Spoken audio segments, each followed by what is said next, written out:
He hadn't smiled in 10 years. It was a little fact the tabloids loved to throw into profiles. Mo Ting, the steel-faced heir, whose jawline had closed down like a bank vault, and whose public expressions were measured in decimals. When people said he never laughed, they meant it literally. There were board minutes with his name on them, where the only reviews were numbers and clipped knots. Employed to run fortunes, he did not do small mercies. Sue Lee had never planned to become anyone's tragedy. She had plans, messy, human ones, that involved late-night cram sessions, rent that never stopped climbing, and a family that kept smiling through every dwindling bank balance as if optimism were currency.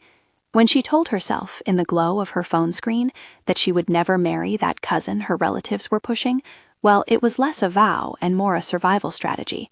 The cousin was a man who believed his checks were endorsements and his opinion the law of the household. He had the kind of smile that left you bankrupt. On the night everything pivoted, Sue Lee stood at a tiny table for 6 at a restaurant that smelled of overcooked garlic and ambition. It was Ming Hui's graduation dinner. Her best friend had finished the last of the certifications that promised better pay, and the whole group had wanted to pretend the future had open doors. Glasses clinked, someone made a joke about finally escaping student ramen, someone else made a bet about who'd marry first. Sue Lee laughed along until the waitress came with the check, and the card reader blinked black. There are humiliations that only happen in public, the way the table falls silent like a movie projector being turned off, the way a single beep can feel like a verdict. Sue Lee slid her wallet out, trying to make a joke. Guess it's a good night for dancing then. And the machine hummed, unchanged. Her cheeks warmed. Ming Hui tried to shove cash across the table. It was the kind of generosity that refused to be clean. Sue Lee mouthed, "It's fine," but she knew it wasn't. Her bank account had been carved into a schedule of micropayments and IOUs, and her family's inheritance, if it could be called that, was a farm with more memories than profit. The call came through as a vibration against the lacquered wood, an aunt's voice, low, brittle at the edges. "They're pressuring us," she said, not asking. "They want to settle by marriage. It's easier that way, for everyone's face." Sue Lee's stomach dropped so hard she thought she might fall off the chair. Forced marriage, arranged by inked hands and long traditions, had existed in the edges of her life like a rumor. Now it was a plan with signatures. The cousin they'd chosen had deep pockets and no scruples. The family had taken loans, not to farm, but to survive the season's drought, and the lender wanted security. She skated the options, counting them like beads. Run, pay off debts, plead. All of them tasted like surrender. She had a head for improvisation and a bad taste for being bartered. A desperate idea arrived, the way blunt things do when you are cornered. Make yourself unsuitable. You don't become unsuited by choice, unless you mean it. Sue Lee pictured the cousin's smug smile and felt a cold, private rage. She pictured Auntie humbled to acceptance because the family would rather keep its face than its freedom. She pictured herself swallowing whatever life remained of her options. "I'll leave," she wanted to say, "but I won't be bought." A plan required an alibi. She could refuse, but tradition would find a way to fold her into compliance. She could run, but her family would suffer reprisals, the loans, the threats, the men who would come if the debt went unpaid. So a darker, cunning solution formed. If the family believed she was dying, no one would force a marriage on her. They'd have to keep her comforted, not married. A fatal illness would make her untouchable, pitiful in a way that shut down greedy hands. It was not a course of action that left her feeling heroic. It felt like a theft of pity, and pity was a currency she already used sparingly. But when Ming Hui suggested a fake diagnosis because the cousin's people were already whispering in the village hall, the thought stopped being absurd and started being arithmetic. Fake diagnosis equals no marriage equals protection. Maybe time to find another solution. Ming Hui's apartment smelled of instant coffee and youthful courage. She slid a sealed medical envelope across the table like a contraband novel. "It needs to look plausible," she said. "A hospital stamp, a terminal prognosis, gently done. Enough to make them back off." Sue Lee pressed the paper to her chest and felt like a criminal. She imagined the look on Grandpa Lee's face at the family meeting, his mouth folding into slow disappointment. She imagined the cousin panicking at the cost of losing a bride, or worse, being denied the public spectacle of possession. And under all of that was the knowledge that this lie was a treacherous shelter. If it worked, she would be alive and hidden. If it failed, she'd lose more than a match. She'd lose trust, family, and perhaps legal ground. Outside Ming Hui's window, high-rises painted the sky in advertisements. It was the sort of city that rewarded audacity and then punished it with paperwork. Sue Lee breathed and made the decision with the same economy she used to pay bills: urgency over decorum. The first lie was simple enough: a signed note with a plausible illness, a staged faint at the family meeting, a private weep in a doctor's hallway. Then the town would do the rest. People love the script of tragedy. They don't ask questions at the permutations of grief. They arrange flowers and write condolence cards. They do not sign marriage contracts for a woman they think is resting in terminal suspension. She never imagined that her paper heart would land in the vicinity of Mo Ting. He was at a charity auction because charities had a way of keeping people like him visible and unassailable. He was the kind of man whose presence rearranged the room's gravitational field. When he walked in, conversations adopted a lower register. Cameras favored him because he was photogenic in a slow, contained way. There was a photo of him that would circulate for a decade. He looked like he had been built by the same hand that made modern architecture: practical, aesthetic, tidy. The restaurant's glass doors chimed as they often did for arrivals and departures. Sue Lee's staged faint was modest, a slip into faint mist that allowed for dramatics but not debility. She placed herself near enough to a crowd to be noticed, but far enough to avoid indelicacy. Ming Hui watched with a hand over her mouth. The cousin's agent was in the corner, phone already dialing. Fainting, as it turned out, is a demand for care. Bodies leaned toward her like weather. Someone called out for water.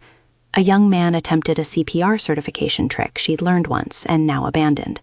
And then Mo Ting stepped forward with a surge-only calm and placed a hand on her wrist to check a pulse. His touch was not invasive. It was exact, efficient. He looked at her with curiosity, not the predatory interest the cousin's agent had shown. He talked to Ming Hui with the kind of concise sentences that made people feel like their time was being accounted for. He did not smile. He did not make a joke. He signed the witness slip when Ming Hui asked for a favor, a signature to place on a hospital referral in plain sight, and left a card with the name of the clinic. The cameras loved the tableau. A viral clip later would show an expressionless CEO stepping into an amateur drama, and a woman crumpling with dignity. Headlines would call it the stoic billionaire and a heartbreaking city tale. The truth was less romantic. Mo Ting had no idea who she was. He had only reacted to a human needing a hand. He was not above the occasional good deed. He simply kept them measured, like quarterly dividends. When the family meeting convened the next morning, there was chaos disguised as concern. Auntie sat on the edge of a sofa knitting furiously, a tremor in her fingers that was more a rehearsal of worry than a medical symptom. The cousins' camp circled like lawyers, plotting with the ferocity of men who believed women's lives were transactions. They called for an expedite, for a civil match to be arranged quietly, to secure property or honor or both. "She's bedridden," Auntie said, eyes wild, as if the act had been an exorcism. "The doctor." Sue Lee held the fake report in a trembling hand and read its neat type again and again like a rosary. It said things a dying diagnosis would say: softened language, probability windows, and the kind of medical passive voice that sounded undeniable. She presented it at the meeting like a card played by a desperate hand. There was silence for the several seconds that feel like a verdict. The cousins' people shifted. Their hands became chess pieces. No one wanted the sight of marrying a woman who might not survive a year. Euphemistic language about an unlucky timeline started to emerge. The cousin's father, who had once been so eager to bind the families, now spoke of blessings and future joys, as if the world had rearranged itself. For a breath, it seemed to work. For a different sort of reason, Mo Ting found himself consulting with his grandfather that same day. News had a way of being inconvenient. His family, for reasons of finance and folklore, cared about lineage. Grandpa Lee, the kind of patriarch whose nods regulated empires, spoke to him in a voice like a hammer. "Our line," Grandpa Lee said, not unkindly, "needs to be steady. There are contracts needing signatures. The board likes predictability. A certain alliance would soothe ripples in the market." Mo Ting listened because he had learned early to listen to things that affected stock prices and land deeds. He disliked conversations about heart until they intersected with his responsibilities. There are responsibilities that translate into marriages with the neatness of ledger entries. He'd seen the clip by mid-afternoon. The city loves a narrative simplicity, and this one was irresistible. A stoic CEO circled like a guardian angel over a fainting girl. The tilt in the public sympathy line was such that the board's PR team called it an opportunity. The family's matriarch suggested, over tea, that an alliance could actually stabilize a recent acquisition. Mo Ting's reaction was to make a calculation. If the market demanded predictability in his lineage, he could provide a course correction with a marriage that was, by his own lights, a controlled variable. He was not a man to propose romantic rescues. He was a man who moved the chess pieces for reasons that optimized margins, so he made an offer that was clinical and unromantic, a contract marriage. Terms were brief and precise.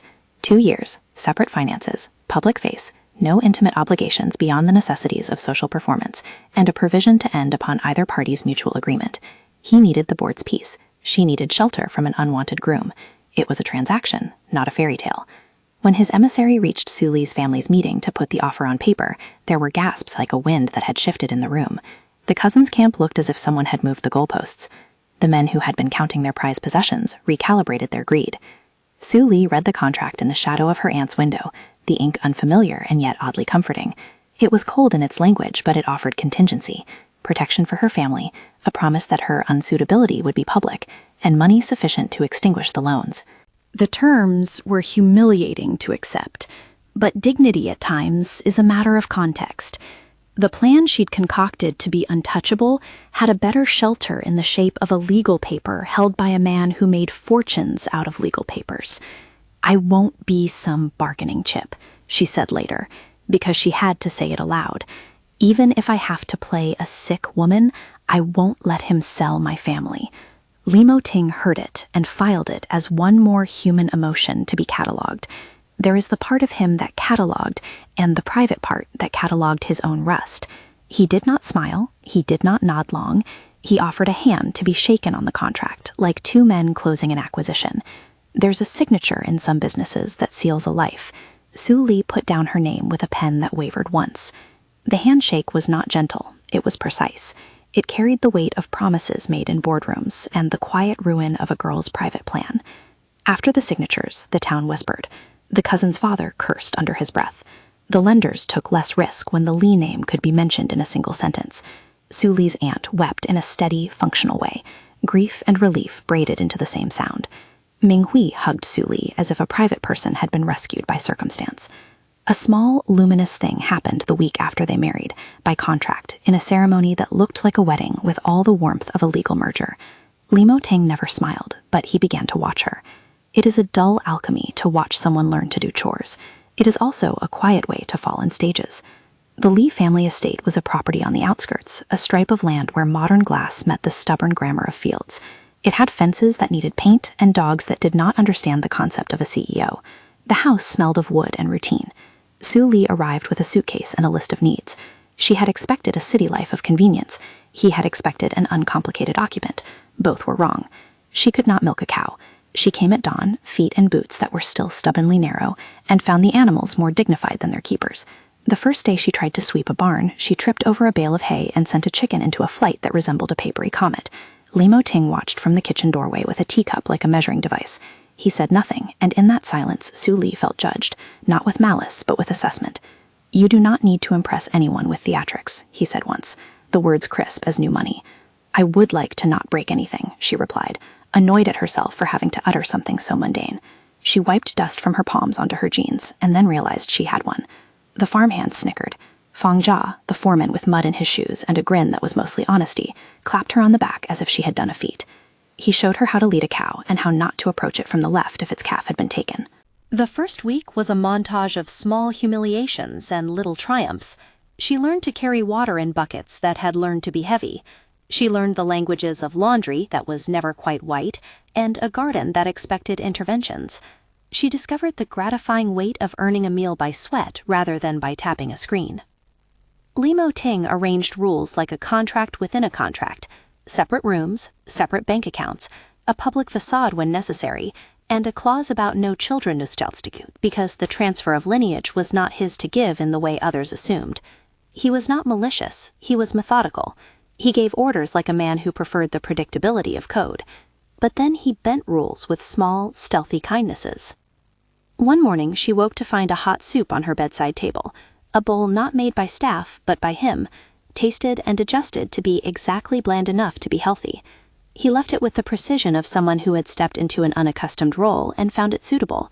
She ate it out of the paper bowl like a confessional and felt herself becoming part of the domestic architecture. In the town, curiosity rippled. Women who had once thought her a stray bride to be sold now watched with a new interest. The rumor mill loved a story that moved from tragedy to resilience. The days on the farm were not only comic, they were also revealing in ways that demanded attention. Mo Ting's face had a way of closing into planes that admitted no light, but his hands moved with a certain tenderness. He mended fences with a patience that belonged in a different century. Once, when a stray dog limped into the yard with a puncture wound, he did not call for medical clearance.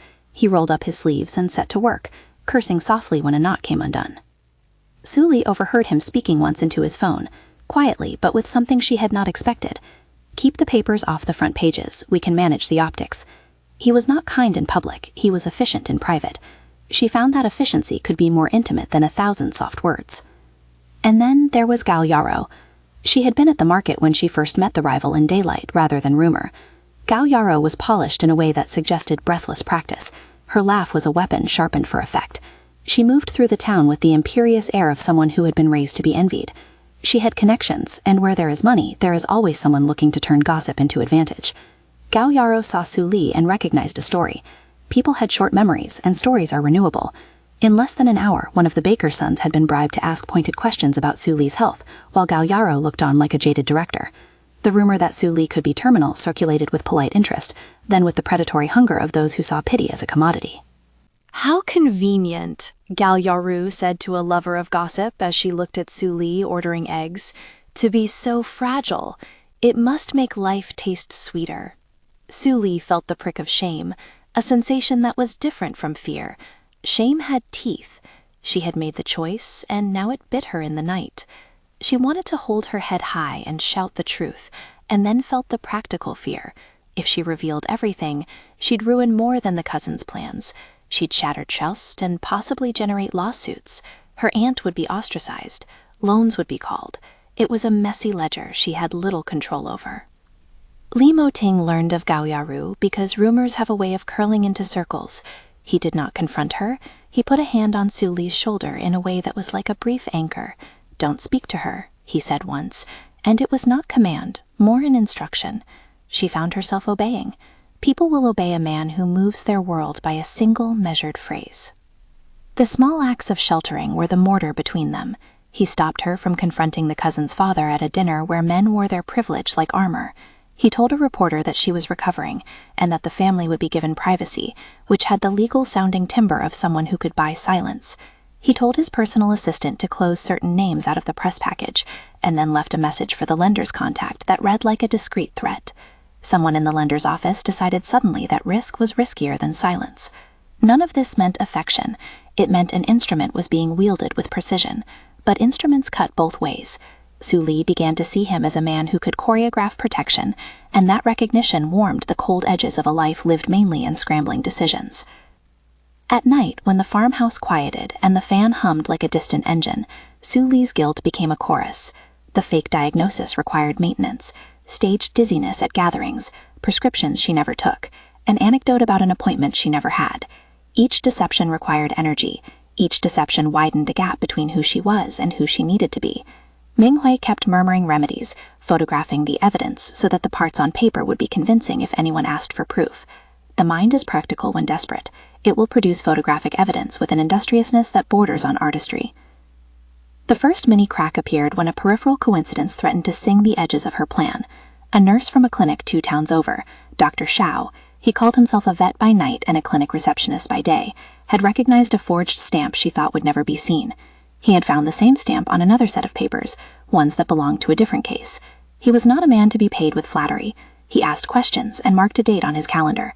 People who work in small communities keep lists of oddities. It was a small note in his logbook, but small notes can become cases when they gather enough hands. "Be careful," Ming Hui whispered one morning as they walked to the market. "If that nurse talks, it's not just rumor, legal stuff. A police report could happen. You made a good decision to get the family out of the marriage, but you also made a paper trail." Su Li felt like a tightrope walker who had stopped to look at the crowd. The truth was balancing on her tongue, refusing to leap of its own accord. The farm gave her small victories and larger anxieties. She could lift a bale of hay now without a theatrical stumble, but she could not lift the weight of the inevitable exposure. One afternoon, with sky the dusty blue of a slow summer, there was a sound she would always remember. A van, the sort that moves cargo and men with less scruple, pulled up too close to the farmhouse. Men with faces like low clouds stepped out. They did not ring. They came to the back door as if they had a warrant, and as if the law were an optional instrument. A frightened neighbor had called the cousins' camp earlier, perhaps tipped by the rumor mill's grinding. The men pushed and shoved through the yard, shoving into a conversation about payments and the right to inspect property. Fang Jia, who had been mending a fence, stepped forward like a man whose history included too much confrontation. The men were rough and smelled of the city. One of them raised a hand to push Fang Jia, and the scuffle began the way scuffles do. Shouts, overturned baskets, a head knocked against a gate. Su Li watched as if from behind a cathedral-stained glass. If the men had been after documents, they were now making a show of force. "We have rights to inspect. We have witnesses," their leader said, his voice the kind that tricks people into thinking legality is on his side. He hefted a paper with signatures that looked like the cousins' camps in Permator. By the time Mo Ting appeared at the top of the stairs, the situation had already escalated. He moved through it like someone cutting through fog. He did not shout. He did not appeal to bravado. He produced a phone and called someone whose name was short and had the power to interrupt the men in the yard. Within minutes, the police were summoned by a number he had access to. Within an hour, a higher official arrived with a document that carried weight. The men were told they were trespassing without a warrant, and the sound of their threats dissolved into the rustle of the leaves. Later, after the police had taken statements and the men had departed like a bad dream, Fang Jia clapped Su Li on the shoulder with a tenderness that said, without words, "You were brave." But bravery and lies are strange bedfellows. The visit had been proof of something else, that people but use force when rumor favored them. The men had left materials that suggested they would be back if the papers were in order. It was proof of how quickly a village could become a tribunal and how easily legal might be used as a club. That night, Mo Ting sat at the kitchen table and slid across a folder. He had the convenience of expressionless measures. "There are ways to make it harder to bother you," he said without a smile. "A few public statements, some legal documents acknowledging your status, and—" he paused, as if there were small tenderness he did not know precisely how to show, "and a security plan for the property." Su Li almost laughed at the irony. His idea of protection was a spreadsheet. Her idea of survival had been drama and disguise. Together, they made a strange architecture of safety. And yet, in the swirl of these practicalities, something more dangerous hovered, a quiet affection that came not from romantic flourishes, but from being witnessed by someone who could make the world move. It is easier to fall for survival than for sentiment. The mind mistakes it. She began to look for him in small ways, the way he read emails with precise scowls when the sun hit his desk, the way he soothed a colicky foal with a touch that was both technical and strangely patient. His changes were not a metamorphosis, they were increments. He stayed mostly unmoved about the world at large, but there were micro-shifts. He laughed once, a short, surprised sound at the barn, when a duck attempted to nest in his briefcase. It was a private thing that he quickly corrected, and Su Li, from behind a bale, felt something loosen in her chest, as if the fortification he'd built around himself had a small, unaccounted-for crack. It was in the hours between the farm's rhythms and the town's gossip that the lie thinned to a whisper. She had achieved what she intended, no engagement.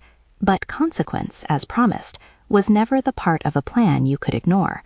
She had woven a protective garment of pity, but pity is a fragile cloth. Sooner or later, thread pulls through. When the small evidentiary paper appeared in Dr. Xiao's logbook, Su Li's stomach fell through a rope bridge again. When the cousins' camp smelled opportunity in the police blotters that evening, she felt a small, splendid regret. Perhaps she had been braver if she had simply refused. But that would not help the bank's ledger or the aunt's trembling hands. In a town that thrives on gossip, and in a world where fortunes are moved by signatures and smiles, or the lack of them, the thin truth is that safety is a transaction. Su Li had traded permanence for mobility, Mo Ting had traded hope for control. They were both practicing survival in the only languages they knew. At dusk, as the farmhouse settled into the scrape of night insects that sounded like a city far away, Ming Hui leaned in across a patchwork quilt and said, "If you love twisty CEO romance with big family drama, stick around. This is just getting started." She said it with a grin that meant something different, an invitation to keep watching, to keep living through the mess. The words were not part of their lives' legal documents, but she uttered them like a charm. The town had room for many stories. This one had yet to decide its end. Somewhere, a shaman's flyer drifted into a mailbox, and someone's hand, greedy and sure, began to arrange the next move. Su Li had bought herself an escape from an unwanted marriage by faking a fatal illness. The choice had protected her body, temporarily, from a contract. It had not protected her conscience. It had not cushioned the blows of those who make fortunes on the instability of others. The first part of their contract, signed with ink and averted gazes, had been fulfilled. The second part, the delicate arithmetic involving trust, affection, and exposure, was still under negotiation. Night deepened. In one of the bedrooms, Mo Ting folded a shirt and left it on the chair by her bed. Not a gift, not a stewardship, only a small practicality. In another room, Su Li slept with the fake medical report folded under her pillow like a guilty talisman. She dreamed of a life in which she had made a different choice, a life where she had refused to be bought or hidden. She woke to dawn and the sound of a rooster that might as well have been a starting pistol. They had both agreed to terms that kept the predators at bay for now. They had both signed an instrument that would make them visible in the ways a market can measure. But they had also begun to notice each other in ways that were not on any paper. He was learning how to make room for a person who was not a shareholder. She was learning how to accept protection without losing her agency entirely. Outside, beyond the safety of hedgerows and the convenience of numbers, a car pulled up with tinted windows and a presence that smelled faintly of threat. A name maternal and venomous in the same breath, Gao Yarrow, had decided that a fabricated weakness was an opportunity. She had not yet shown her hand openly. She had only smiled in the market and collected the bakery's gossip like coins. The situation was still salvageable, or so Su Li hoped, because hope is a thin thing but tenacious when hungry. Yet like a loose thread on a sweater the size of a life, once the pull began, there was no stopping the unravel. The men who had visited the yard would not forget their own bruised pride. The nurse who noted the forgery would not keep his logbook to himself. The cousins' camp would not be patient with the loss of a prize. In the kitchen, Mo Ting turned a page in a ledger and underlined a number like a man who is not a romantic but keeps accounts of what people cost. He had a smile tucked like a rumor in his chest, but he would not display it unless he had reason and currency. He had not allowed himself to be vulnerable, but he had allowed the world to tilt toward her in small, persistent ways. Their story, at this junction, was not yet carved in stone. It was still wet clay, shapeable, misshapeable, fragile. A contract had been signed to protect both parties and to relieve an immediate, ugly pressure. A lie had been told to avert a worse fate. And outside the farmhouse's warm lamplight, a rival plotted. A nurse noted a discrepancy, and the police logbook whispered possibilities that could change everything. There are 1,000 ways a plan can fail. There are also 100 ways a man can learn to soften. Su Li watched the horizon as the light bled into gold, and thought, with the bravest honesty she possessed, that she might prefer to be unhidden, messy and alive, than to live under pity for the rest of her days. But that was a future to argue with later. For now, the contract stood. The farm was hers by custody, if not ownership. Mo Ting kept his distances in measures and kindnesses. As the sun slid, the men in tinted cars watched the house like inspectors. Their phones hummed. An envelope would be passed. A rumor would soon seek a sponsor. The next move in their sparse, staged lives would be made not because someone desired love, but because someone desired profit. Love might come later, as it sometimes did in syllables and small kindnesses, but tonight the world arranged itself in terms of survival. In the quiet, Su Li turned the forged paper over in her hands and wondered about the worth of truth. She had staged a false illness to avoid a marriage that would have cost her freedom, and in doing so she had entered another contract, a different kind of cage that promised protection but required the timbre of her lie to be maintained. She had a choice ahead: maintain the lie indefinitely and risk the thing that makes lies dangerous, discovery, or risk the pain of truth and the probability of losing everything. She had been cunning and she had been cowardly. Human beings often contain both qualities as easily as they contain breath. At dawn, a knock came at the gate that would change the calculus of their safety. It was not a friendly knock. The voice that carried through the wooden door was thick with the intention of men sent to do harm. The farmhouse's lamp flickered as a shadow crossed the threshold. They had time enough to make a choice: to hide further, to fight, to stand and fight. The men were louder when they came back that night, their voices carrying the kind of bravado you buy with other people's courage. They banged at the gate, shouted for papers and signatures, and demanded the keys to anything they decided might be profitable. They called the farmhouse a liability, as if a place full of people and history could be reduced to an account line. Fang Kia met them at the back door at first, arms bare, knuckles the color of the earth. He tried to reason. The leader, a broad-shouldered man with a voice like a rubber stamp, shoved him aside. The shove became a shove of a different potency when one of the men reached for Su Li. She had been halfway across the kitchen when a hand closed around her arm. It was a clumsy grab, too urgent to be professional, too practiced to be accidental. Rage and fear kept her from immediately screaming. What rose first was a brittle, practical fury. You never get used to the feel of someone deciding they own your body. Mo Ting moved as if he'd been pushed by a machine calibrated to the single point of necessity. He didn't shout. He went straight into the middle of them. There was a short, terrible geometry. His shoulder against the man's chest, his hand on the wrist that wanted to pull Su Li out into the yard. A scuffle, more animal than planned, broke out. Someone struck Fang Jia with the butt of a gun. There was a sound like a cracked branch when Fang Jia hit the ground. In one motion, the leader of the men produced a blade.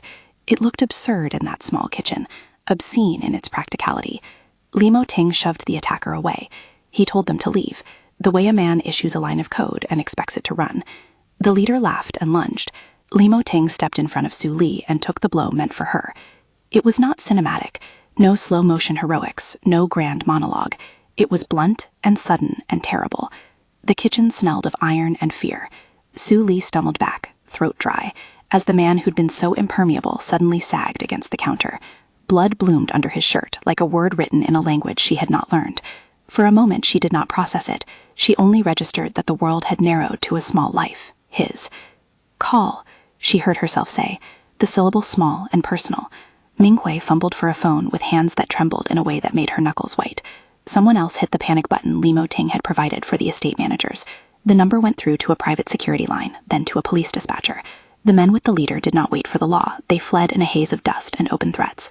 Paramedics arrived in minutes that felt eternal. The quick professionalism of the ambulance crew contrasted with the farmhouse's domestic chaos. Mo Ting, always composed, had neatness now in his breathing. He answered questions clippily, even as a towel pressed against his side turned the blood darker.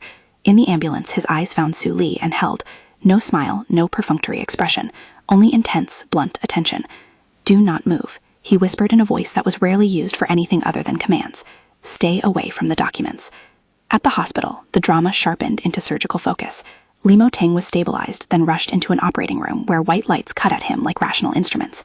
Su Li signed forms with a shaky hand, because the hospital needed signatures, and because the world demanded names. Her mind kept looping back to the first lie, and to the way lies breed other lies. How one small forging had become not only a paper trail, but a target marking. While the surgeons worked, events that would decide futures unfolded at a slower, less dramatic pace. Minghui and Dr. Xiao, to whom Su Li had confessed the forgery months before in a moment of panic, brought the clinic's logbooks and a bundle of contradictory stamps to the police station. The nurse who had handled the fabricated certificate, one whose conscience had been purchased with small favors, broke into tears and told the truth. He produced messages and a transfer of funds from a petty account that led by a thin thread to someone in the cousins' camp. Dr. Xiao placed a battered folder on the desk and pushed it forward like evidence. This is pattern, he said. This is not an accident. The investigator who took the papers smelled of tobacco and patience. He listened, wrote, then nodded. There are moments when bureaucracy feels eerily like mercy because it promises consequence. He could not promise immediate arrests, but he could promise a process. Su Li felt as if she were standing at the lip of a cliff she had dug with her own hands. Back in the hospital corridor, between the hum of machinery and the flat, polite announcements about visiting hours, Su Li met Mo Ting's secretary in the hallway. The woman did not look at her with anger or with the sharpness of contempt. She looked at her like someone cataloging risks and human variables. "We have to tell the board," she said simply. "No secrets will stay secrets for long." The secretary's voice had the unromantic music of one who had written statutes for undesirable eventualities. By the time the police moved, they were moving in a pattern that indicated prior work. Phone records traced calls between the leader who had led the attack and the Cousins camp. Witnesses in the market recalled seeing a man with the same build taking cigarettes from a vendor. Small trivia that tied to the truth. The Cousins' father was interrogated.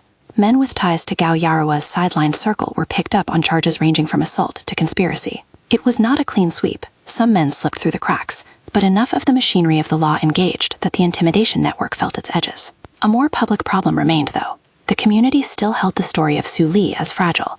The people who had been bribed to act on rumors had to be confronted not only with the legal truth, but with the moral consequence.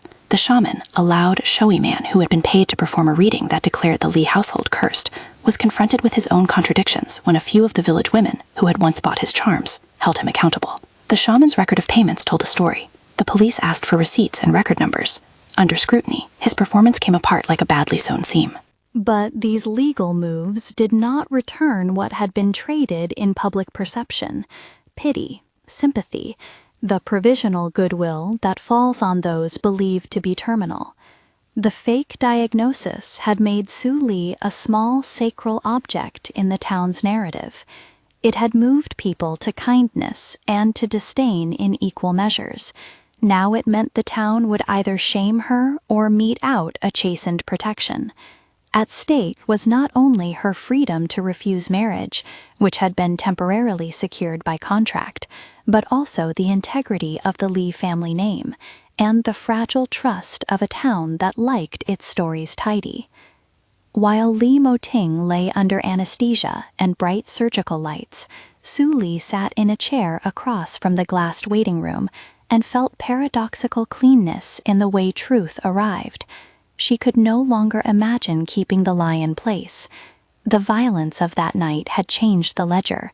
Her deception had moved from private survival tactic to a public hazard.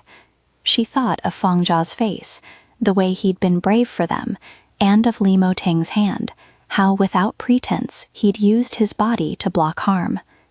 When the surgeon finally came out of the room, his face was a neutral ledger. "He is stable," the man said. "He should recover. He had a puncture that grazed a lung. We managed the bleeding." He coughed it out like a professional summarizing a ledger he had balanced. "He'll be in ICU for observation." Doors opened and closed. Nurses changed shifts. The waiting room emptied until it held only Su Li, Ming Hui, and a few board members summoned because of the company's need to track the series of scandals now scratching at its foundation. "What you did was illegal," one of the board members said, his tone a mix of curiosity and moral accounting. "Forgery, it's a criminal matter." "I know," Su Li said, voice stripped of pretense. "I know. I will face it." The man was not satisfied. "We will need a statement." And so she made one that evening that would be the beginning of a long, halting path toward reparation. Su Li walked into a small room with a recorder and looked at the camera like a person who had been forced into a confession by the weight of being alive.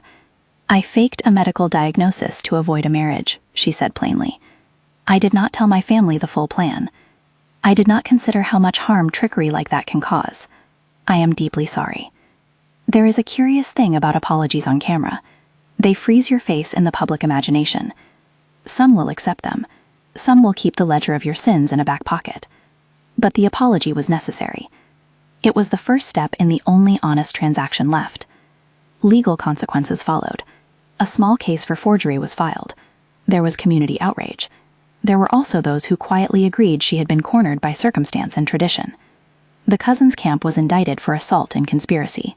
Gao Yarua's man, who had been watching the farm gossip as currency, was arrested for orchestrating threats.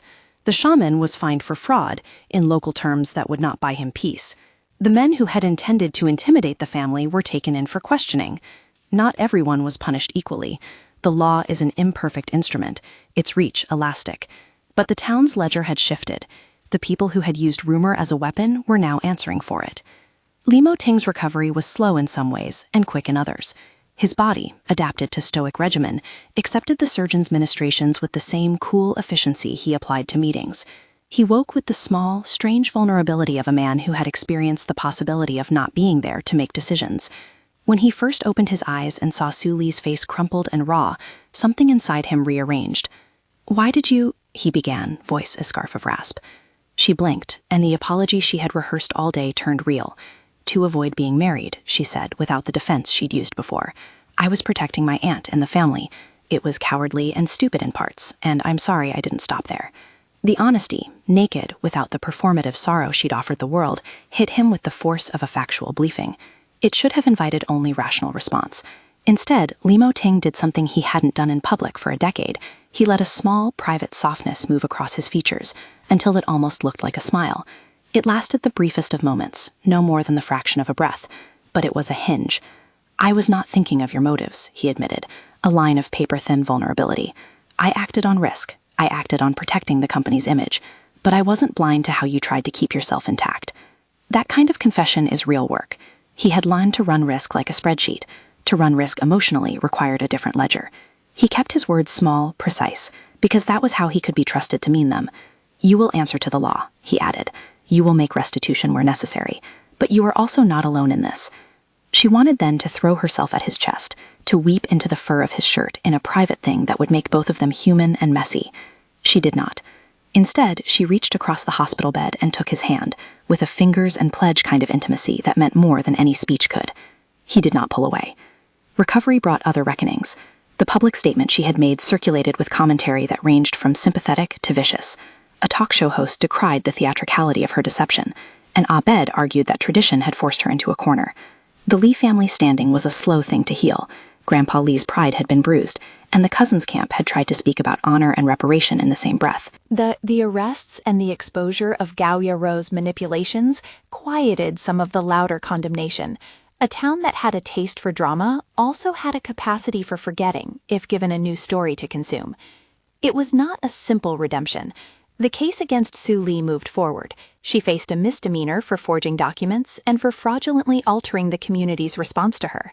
There were fines and the requirement for community service, an ironclad requirement to work in local shelters and legal clinics to help others who might be cornered by traditions. It was fitting in a way that was not painless. She had to look at the people who had been hurt, not only by the cousins' camp, but by the ripple of her deception. But even before the legal dust settled, there was the fragile business of private truth. The fake pregnancy, born out of a different kind of desperation, came into being not as a ploy she had planned from the start, but as an ill-advised attempt to hold ground once the fake diagnosis began to look like it might be undermined. Gao Yaro, seeing a chance for scandal, started planting whispers that they would use a childless marriage as a pretext to fracture the deal. In a panic, stung, cornered, and wishing to secure the only sanctuary she had left, Su Li agreed to a staged ultrasound with a technician who would produce an image convincing enough to stop the rumor mill for a while. It was a moral misstep of a different color. She thought at the time that she was protecting a fragile place for the family, for her aunt. She thought she was choosing survival over shame. But the ultrasound created an additional paper trail and a deeper betrayal. When the tech, who had been paid and then sworn to secrecy, came forward during the investigation, his conscience, or perhaps just an attempt to avoid legal trouble, pushed him to reveal the truth. He handed over messages and receipts. The community reacted with a sharper, more visceral disappointment at the audacity of fake pregnancy than at the forged diagnosis. Children, after all, inhabit an emotional ledger that is less forgiving. Su Li had to face the uglier, more intimate judgment of people who felt she had toyed with something sacred. She was taken to task not only by the law, but by older women in the market who whispered about the sanctity of motherhood as if they were its sole guardians. On a rain-silvered afternoon, she stood in front of a small crowd at the town hall and read the rest of her confession. It was the week after Mo Ting had been released from ICU to a private room where he could begin the slow business of healing in privacy. "I staged an ultrasound," she told the room, her voice steady in a way that surprised her. "I did it to protect the family and to keep the contract intact. It was a stupid and selfish decision. I'm sorry." It would have been easy to make the apology and then hide. Instead, she agreed to make restitution to the tech and to fund a small community program that would help young women in the town get legal advice about their rights. She sat through committee meetings and legal hearings and small acts of atonement that required more patience than melodrama ever does. The Lee family fractured, and then slowly reknit. Grandpa Lee, in his stubborn way, had been watching. He had been angry, yes, but also, upon witnessing the violence of the men sent like undertakers to the farmhouse yard, a man who prioritized family reputation had had to reckon with the ugly fact that their own social customs had been used as leverage by men who wore smiles like currency. In that irony, Grandpa's anger turned inward. He would not forgive immediately. Forgiveness for him was a careful, considered act. But in time, public statements softened. Auntie, whose face had grown older and yet more fierce in defense of her family, accepted Su Li's apology with a pragmatic nod and practical terms: repay the loans, contribute to the farm's reparation fund, help build the family's name back through honest work. We wanted to keep face, Auntie said at one point, when Su Li knelt and handed over the first check. But we are alive, and we keep each other. That must mean more. Mo Ting watched these moments with a distant attentiveness that was not performance. He understood the arithmetic of reputation better than most.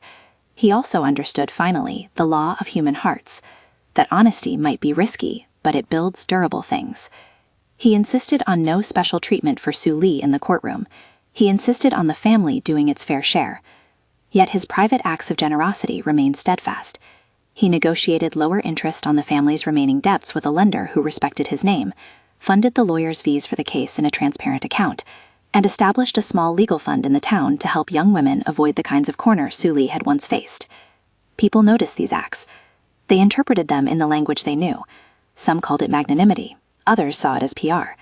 It did not matter what the rumor mill said. The deeds had the quality of permanence conversation rarely achieves. Mo Ting tended to the repairs on the farm personally on some days, and on others he simply made sure the bills were paid without fanfare. He learned to translate tenderness into deeds. When everything had been weighed, legal consequences assigned, restitution underway, a final reckoning remained between the two of them. It happened the day Mo Ting was ready to leave the hospital in earnest.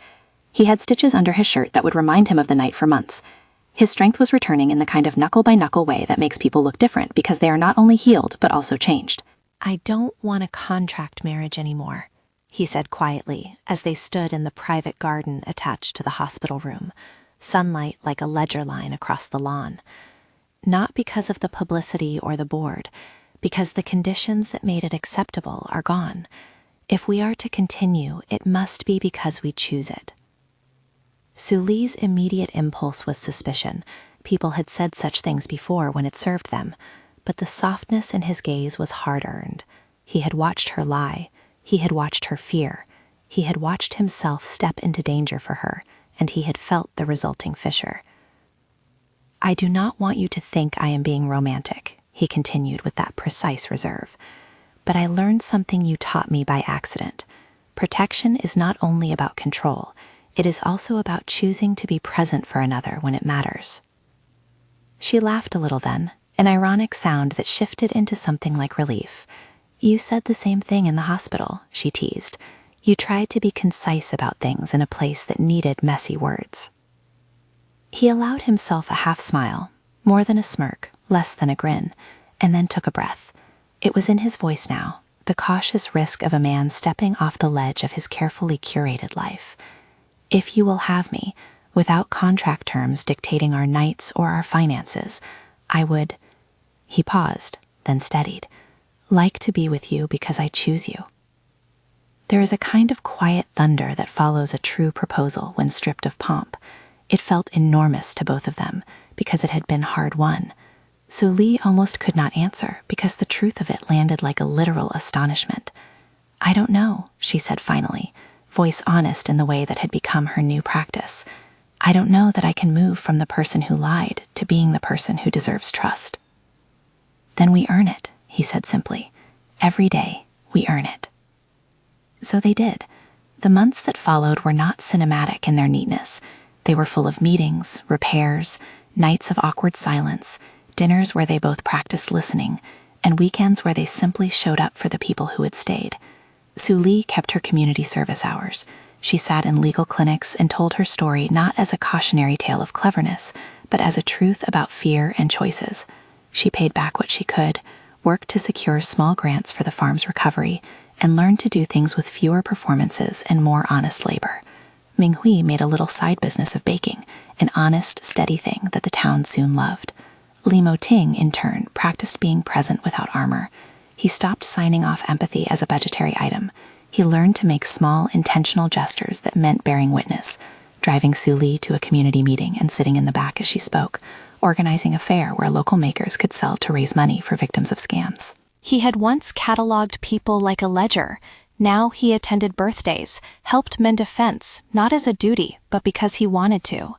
The first time he laughed and it reached his eyes in a way that made the corners crease, Su Li saw it and felt something within her uncoil.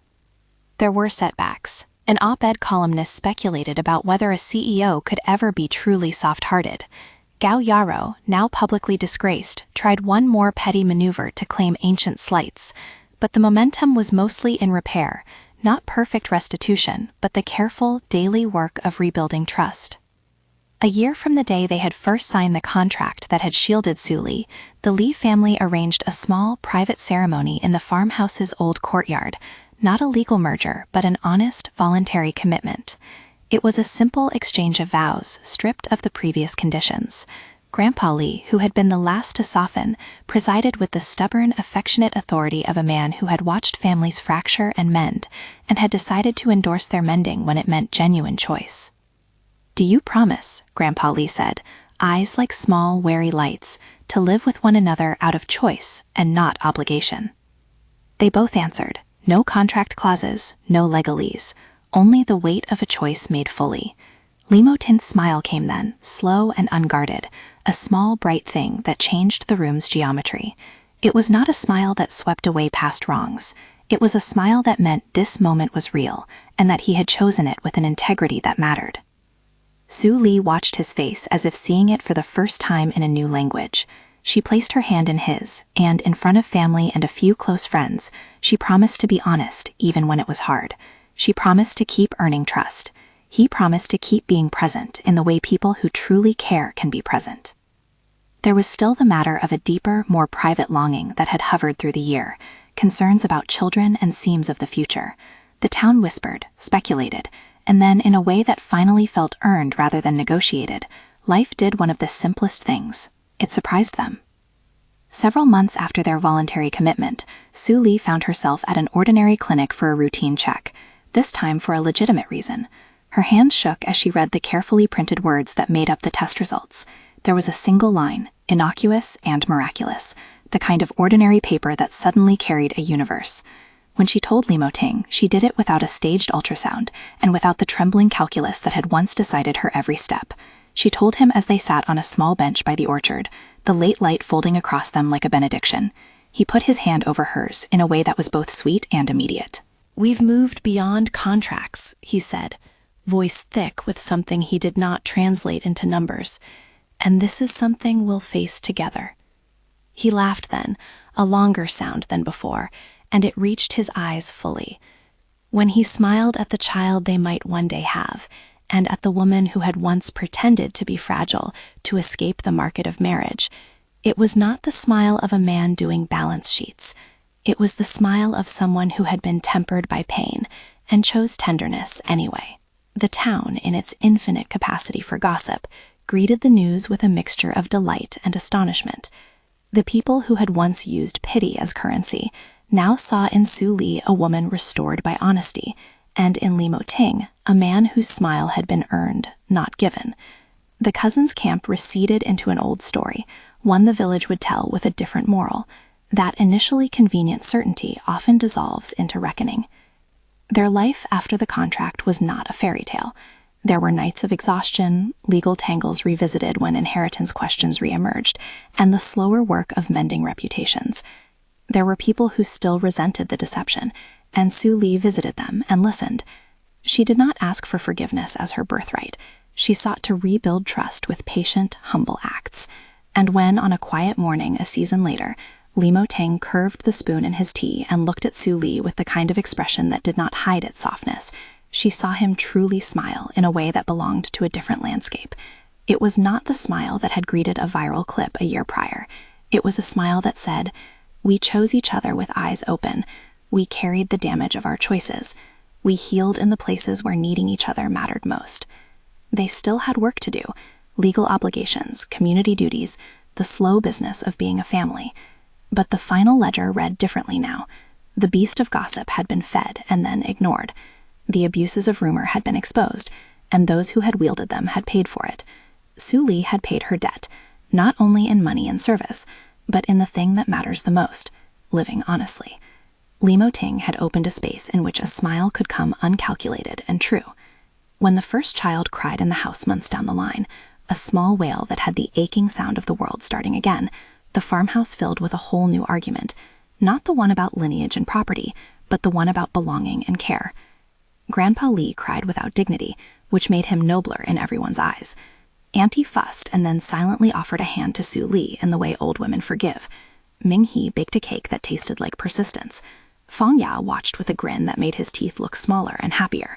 Outside, the town hummed a new song, a story not of a woman who tricked her way into safety, nor of a man whose smile was a PR line, but of two people who found a way to remake obligation into choice and protective calculation into presence. The headline writers would still find angles. There are always angles. But the private truth lived in small, untelevised acts. A hand held through the night, the farmer teaching a child to respect a chicken, a CEO who came home at dusk to a kitchen where the light was more generous than any boardroom. On the day the baby was 4 months old and the courtyard smelled of lemon and laundry, Mo Ting sat on the old bench where they'd once argued about contracts. He turned to Su Li with a softness that had taken more courage than any of his boardroom declarations. She laughed then, the easy kind that comes from a place of reckoned truth. "Do you remember," she asked, "how we started all this?" He did. He remembered the restaurant's black card reader, the fainting that had been an act, the paper that had become a chain, and the violence that had taught him the cost of an action. He nodded slowly. "I remember," he said, then allowed his whole face to open. It was not the stone-faced image the tabloids had loved. It was a warm, open thing that made the small wrinkles at his eyes look like something carved by kindness. "And I remember choosing you when it didn't benefit any balance sheet." She leaned into him. The baby in Su Li's arms hiccuped and cooed with the sound of the world calling itself good enough. Mo Ting's smile widened, real and honest, as if the sunlight that moved over the orchard had chosen that precise moment to land on a man who had finally learned how to smile openly. If someone had made a story out of the headlines, they would have called it the year the CEO learned to laugh. But that would be only half the truth. The full story was messier and truer. A woman who faked a fatal illness to avoid marriage, and a man who had never smiled until he learned how to be present, together purchased a life that cost them both. They paid with apologies, with service, with legal reckonings, and with 1,000 small acts of workaday love. In the end, what remained was neither contract nor control, but choice, thin, fragile, and luminous. If you enjoy stories where people mess up and then attempt to do better, where bargains turn into real commitments and reputations are rebuilt like houses, one brick at a time, subscribe and watch the next episode. The world loves reinvention, but it prefers when characters actually earn it.